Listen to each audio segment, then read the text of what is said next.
Hello friends, नमस्कार। कैसे हैं आप सब? आज हम बात करेंगे एक ऐसी समस्या के बारे में जिसे वेस्टर्न कंट्रीज की समस्या माना जाता था, लेकिन अब ये समस्या हमारे देश में भी तेजी से पैर पसार रही है। जी हाँ, हम बात करेंगे मोटापे की।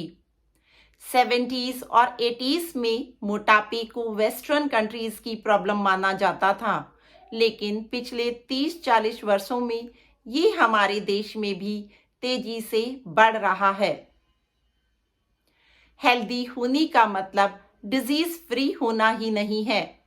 बॉडी की फंक्शनल एफिशिएंसी भी हेल्थ को डिटरमाइन करती है। हमारा वेट हमारी हाइट के अकॉर्डिंग होना चाहिए। लड़कियों में अलग हाइट पर अलग वेट होता है और लड़कों में अलग हाइट पर अलग वेट होता है। हमारा वेट हमारी हाइट के अकॉर्डिंग ज्यादा है तो ये मोटापा है।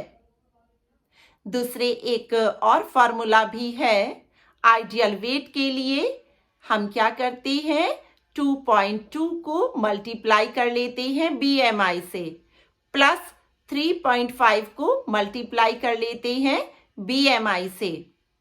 दोनों को प्लस करते हैं और मल्टीप्लाई करते हैं हाइट से, जिसे मीटर में लेते हैं, और माइनस 1.5।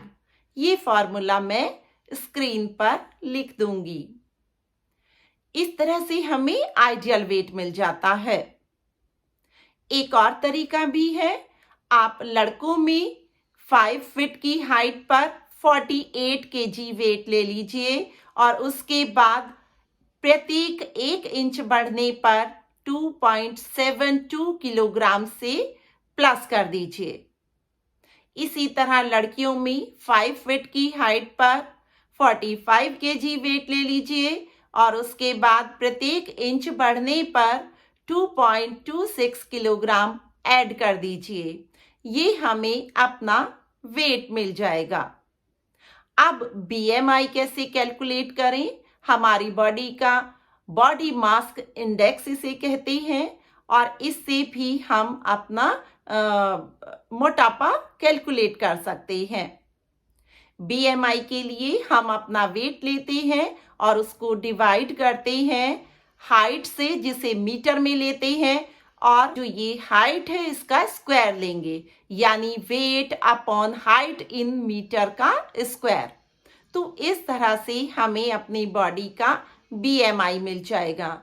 ये बीएमआई 18.5 से 25 तक है तो ये एकदम नॉर्मल है, और इसके बाद अगर ये इससे ज्यादा आता है तो ये मोटापे की तरफ जाता है। 30 से ज्यादा बीएमआई होने पर ये ओबेसिटी यानी मोटापे के खतरनाक रूप को प्रदर्शित करता है। ऐसा नहीं है कि मोटापा एक साथ ही बढ़ जाता है। मोटापा धीरे धीरे बढ़ता है, तो जिस समय ये बढ़ रहा होता है इसे शुरू में ही कंट्रोल कर लेना चाहिए। बाद में इसे कम करना आसान नहीं होता है। अगर हमारे शरीर में मोटापा बढ़ गया है तो इसका मतलब है हमारी बॉडी में कोलेस्ट्रॉल भी बढ़ चुका है। ये कोलेस्ट्रॉल बहुत सारी समस्याओं को पैदा करेगा, यानी मोटापा खुद में ही एक समस्या नहीं है, ये बहुत सारी और बीमारियों को भी बुलावा देता है। ये लाइफ थ्रेटनिंग हो सकता है, तो क्यों ना इसे समय रहते ही कंट्रोल कर लिया जाए। तो बात करते हैं कि मोटापा बढ़ता क्यों है। ये हमारी खराब जीवन शैली और खराब खान पान के कारण बढ़ता है। तो हम पहले बात करते हैं हमारे भोजन की। हमारा गरिष्ठ भोजन, गरिष्ठ का मतलब है अधिक घी तेल वाला तला भुना भोजन। दूसरा, डब्बा बंद जंक फूड, ये सब गरिष्ठ भोजन होते हैं। साथ ही अधिक मात्रा में मिठाइयाँ और मीठे का सेवन, केक, पेस्ट्रीज और आइसक्रीम, ये सब हमारे मोटापे को बढ़ाते हैं। ये हाई एनर्जी डाइट हैं, इनमें कैलोरीज बहुत ज्यादा होती हैं। हम आवश्यकता से अधिक कैलोरीज ले लेते हैं, उन्हें बर्न नहीं कर पाते हैं, जिसकी वजह से ये फैट की फॉर्म में हमारी बॉडी में इकट्ठा हो जाते हैं। इसके अलावा हम अपना खाना समय पर नहीं खाते हैं और भूख लगने पर यहाँ वहाँ से कुछ भी खा लेते हैं। हम देर रात से भोजन करते हैं और फिर भोजन करने के बाद तुरंत ही सो जाते हैं। इससे भी हमारा वेट बढ़ जाता है। हमें अपने भोजन को बहुत ही सावधानी से यूज करना होगा। हमारा भोजन लो कार्ब्स और लो फैट वाला होना चाहिए। ये हमारे हेल्थ के लिए, हमारे मोटापे के लिए बहुत ही खतरनाक है। अब बात करते हैं जीवन शैली की। हमारा लाइफ स्टाइल बहुत ही इनएक्टिव हो चुका है। हमारी डेस्क जॉब बढ़ रही है। अब हम चेयर पर बैठकर ही अधिकतर काम मोबाइल और लैपटॉप से करते हैं। बच्चे भी अपनी पढ़ाई ऑनलाइन ही करना पसंद करते हैं। तो इस तरह से हमारा अधिकतर समय टीवी, मोबाइल और लैपटॉप के साथ गुजर रहा है। माता पिता दोनों ही जॉब करते हैं, जिससे बच्चों को बहुत अधिक समय माँ बाप के साथ नहीं मिल पाता है और वो अपना समय टीवी, लैपटॉप और मोबाइल पर ही गुजारते हैं। तो ये भी बैठे रहने के कारण, इनएक्टिव लाइफ स्टाइल के कारण मोटापे को प्रमोट करते हैं। तीसरा, एक्सरसाइज का ना करना। पहले समय में बहुत अधिक बच्चे बाहर खेलते थे, लेकिन अब वो छूट रहा है। बच्चे घर में बैठे रहते हैं, वो बाहर जाकर खेलना पसंद नहीं करते हैं। बच्चे दौड़ते भी नहीं हैं, ना ही बड़े उन्हें इसके लिए प्रमोट करते हैं।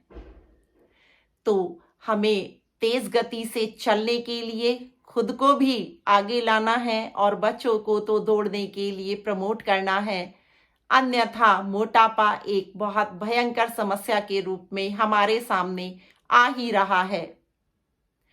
मोटापे के कुछ और कारण भी होते हैं, जैसे आनुवंशिक कारण या फिर कोई दवाइयाँ या सर्जरी, उनके कारण भी मोटापा बढ़ता है, लेकिन ये 1 से 2% ही है। इसका अधिकतर कारण तो जैसा कि मैंने पहले बताया, हमारा अनहेल्दी फूड, एक्सरसाइज ना करना, इनएक्टिव लाइफ स्टाइल ही इसका रीजन है। अब बात करते हैं मोटापे के कारण होने वाली समस्याओं के बारे में। मोटापे से होने वाली समस्याओं के बारे में, बॉडी में फैट का अधिक होना मतलब कोलेस्ट्रॉल का बढ़ जाना है। कोलेस्ट्रॉल ब्लड में बहुत अधिक मात्रा में बढ़ जाता है और ये हमारे हार्ट के लिए रिस्की हो जाता है। इसके कारण हमारी बॉडी में हार्ट अटैक का खतरा बढ़ जाता है। साथ ही हमें हार्ट डिजीज हो जाते हैं। इसके अतिरिक्त ये हमारे ब्लड को डेंस कर देता है, जिससे ब्रेन स्ट्रोक का खतरा बढ़ जाता है। ये हमारे लीवर में जमा हो जाता है और लीवर के फंक्शन को बाधित करता है, जिससे हमारे गॉल ब्लैडर में स्टोन हो जाते हैं, हमें फैटी लीवर हो जाता है और लीवर सिरोसिस हो जाती है, जिसमें लीवर फेल तक हो जाता है। ये हमारी बॉडी में डायबिटीज 2 को बढ़ा देता है। साथ ही ये डिप्रेशन, एंजाइटी, नींद का ना आना और लेजीनेस को भी बढ़ा देता है। ये बॉडी में अल्सर को भी प्रमोट करता है। तो इस तरह से मोटापा हमारे लिए लाइफ थ्रेटनिंग है। ये हमें हर तरह से नुकसान पहुंचाता है। तो अब हम ऐसा क्या करें कि हमारा मोटापा ना बढ़े? एक तो मोटापा धीरे धीरे बढ़ता है, इसलिए इसे शुरू से ही कंट्रोल कर लेना चाहिए। दूसरे, हमें सबसे पहले अपनी हेल्दी फूड हैबिट्स डेवलप करनी होंगी। हमें बैलेंस्ड डाइट लेनी होगी। हमें अपने फूड में carbs, protein, fat, vitamins, mineral सभी को शामिल करना होगा और उचित मात्रा में शामिल करना होगा। हमें अपने फूड में सैलेड को बहुत अधिक स्थान देना होगा। हम कच्चे सब्जियां और फलों को सलाद के रूप में ले सकते हैं। साथ ही हम अंकुरित दालें और अनाज को भी अपने भोजन में शामिल कर सकते हैं। दही को हमें अपने भोजन में अवश्य ही शामिल करना चाहिए, जो कि हमारी गट हेल्थ के लिए बहुत ही अच्छी है। ये हमारी गट में बेनिफिशियल बैक्टीरिया की ग्रोथ को प्रमोट करती है।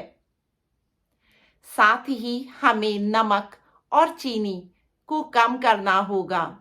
आवश्यकता से अधिक नमक और चीनी हमारे लिए बहुत ही हार्मफुल है।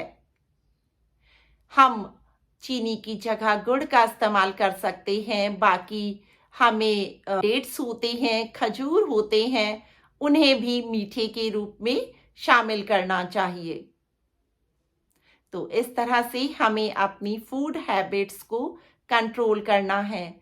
हमें बच्चों को भी घर का बना खाना देना है और सलाद और फल और ड्राई फ्रूट्स खिलाने की आदत डालनी है। हमें उन्हें हेल्दी डाइट्स के बेनिफिट्स बताने होंगे। ये हमारी ही जिम्मेदारी है। साथ ही हमें बच्चों को बाहर खेलने के लिए प्रमोट करना होगा। आउटडोर गेम्स के लिए उन्हें भेजना होगा। उन्हें दौड़ लगाने के लिए प्रमोट करना होगा और खुद भी तेज गति से चलना होगा। सुबह एक्सरसाइज अवश्य करनी होगी और शाम को भी हल्की फुल्की एक्सरसाइज की जा सकती है। साथ ही खाना खाने के तुरंत बाद रात को भी सोना नहीं है। हमें समय से सोना होगा और समय से उठना होगा। लेट नाइट हैबिट्स भी हमारी मोटापे को इंक्रीज करती हैं, क्योंकि लेट नाइट तक जगते हुए हम बैठे बैठे कुछ भी खाते पीते रहते हैं। मोटापा केवल हमें फिजिकल और मेंटल लॉस ही नहीं देता है, ये हमारी सोशल लाइफ के लिए भी अच्छा नहीं होता है। हम सोशली भी खुद को कटा हुआ महसूस करते हैं, आत्मविश्वास की कमी महसूस करते हैं और अकेले रहने के कारण हमें डिप्रेशन होने लगता है। तो इसलिए हमें किसी भी हाल में मोटापे को नहीं बढ़ने देना है। हमें अपनी हेल्थ का ख्याल रखना है। हमें कम घी तेल में बना भोजन इस्तेमाल करना है और हमें मोटापे को लेकर अपने घर में सभी को जागरूक करना है। आशा करती हूँ अब आप अपनी हेल्थ का ध्यान रखेंगे, मोटापे को बिल्कुल बढ़ने नहीं देंगे। बेटर लाइफ के लिए हम मिलकर प्रयास करेंगे। इस प्रयास में मेरे साथ रहिएगा। बहुत बहुत धन्यवाद। Thank you very much.